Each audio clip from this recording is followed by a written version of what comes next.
اعوذ باللہ من الشیطان الرجیم بسم اللہ الرحمن الرحیم۔ السلام علیکم ورحمۃ اللہ وبرکاتہ۔ آج میں آپ لوگوں کو کوہ نور ہیرا کے بارے میں بتاؤں گا۔ یہ ہیرا آج سے تقریباً 5000 سال پہلے گوداوری کے دریا کے دہانے سے ملا تھا۔ یہ ہیرا ہندوستان کے اکثر شاہان اور شہزادگان کی ملکیت میں رہا، اور روایت ہے کہ قیمتی اور لاسانی ہونے کی وجہ سے سب کی نظریں اس پر لگی ہوئی تھی۔ یہ سازشوں کا باعث بنا۔ مالوا کے راجا اس کو اپنی پگڑی میں لگایا کرتے تھے، اور ان کا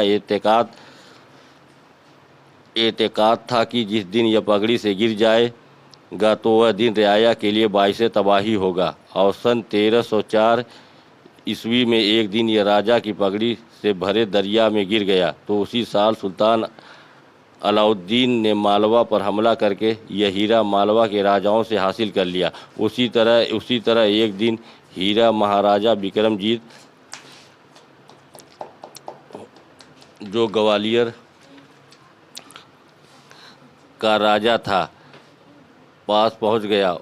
سن 1536 میں پانی پت کی جنگ کے بعد ابراہیم لودھی کی والدہ نے یہ ہیرا دے کر اپنی اطاعت کا اظہار کیا۔ شہنشاہ ہمایوں نے یہ ہیرا اپنے والد بابر کی خدمت میں پیش کیا۔ بابر نے یہ ہیرا پھر اپنے چہیتے بیٹے ہمایوں کو واپس کر دیا، اور پھر روایات کے بموجب اس ہیرے کی برکات کی وجہ سے مغل سلطنت پورے ہندوستان پر چھا گئی۔ کہا جاتا ہے کہ مغلیہ سلطنت میں اس ہیرے نے شہنشاہ اکبر کے زمانے میں سب سے زیادہ چمک دمک دکھائی، اور اسی وجہ سے شہنشاہ اکبر کا عہد دور مغلیہ میں نمایاں حیثیت رکھتا تھا۔ اکبر کے ہی دور میں پھر اچانک اس ہیرے کی چمک دمک کم ہو گئی، تو شہنشاہ اکبر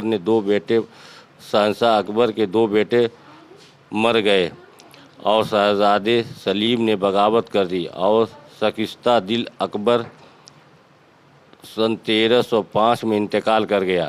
سن 1339 میں نادر شاہ نے ہندوستان پر چڑھائی کر کے فتوحات حاصل کی۔ بعد میں ایک دوستی کا معاہدہ مغلوں اور نادر شاہ میں ہوا۔ معاہدہ کی رسم دستخط کے وقت مغل شہزادہ اس ہیرے کو اپنی پگڑی میں لگا کر نادر کے سامنے آیا، تو نادر شاہ نے اس ہیرے کو دیکھتے ہی اپنی پگڑی شہزادہ کے سر پر اور شہزادے کی پگڑی اپنے سر پر رکھ لی، جیسے پگڑی بدلنا کہتے ہیں۔ اس طرح یہ ہیرا نادر شاہ کے ہاتھ لگا۔ نادر شاہ کے بعد اس کے بیٹے شاہ رخ کو یہ ہیرا ملا، اور پھر شاہ رخ سے افغانستان کے بادشاہ احمد شاہ کو ملا، اور پھر احمد شاہ کے جانشینوں نے مہاراجا رنجیت سنگھ کے ہاتھ لگا، لیکن 1839 عیسوی میں مہاراجا رنجیت سنگھ کے بیٹے دلیپ سنگھ کو انگریزوں کے ہاتھوں شکست ہو گئی، اور کوہ نور ہیرا برطانیہ کے قبضہ میں آیا اور ملکہ وکٹوریہ تک پہنچا، اور آج تک وہی شاہی خزانے میں محفوظ ہے۔